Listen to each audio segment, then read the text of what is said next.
Muna hukan banza Allah ya toni asirin ku dama zargin da nake gaskiya ne yanzu nan zan ta in kai ƙara ka gidan mai gari.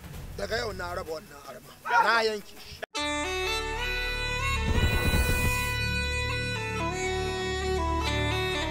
Gadona. Ta kuma bartaya ce ta kuma rangaita ce. Allah ya baka yasara. Ni bakin ciki ma nake da karatun nata. Yariyan ma arme za a mata karatun ma an hwasa. Shi karatu ba illa bane ga biya mace. Wallahi tillahi ba zai taba yiwa ba ko kana so ko baka so sai ka hidda ma marainiyar Allah hakinka. Gadona.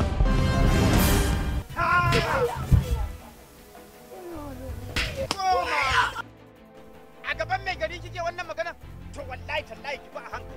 Domin wallahi ko tsohon jakin nan na gidanku da kaji guda biyu da kuke da su a gidanku su ma sai sun biya haraji kuma an dinga linka haraji a gidanku kenan. Zancen banza zancen ku. Barka da zuwa wazirin sarki. Masu aiki da gaskiya sun zo. Dan ka saki ka tashi. Ta kama barta.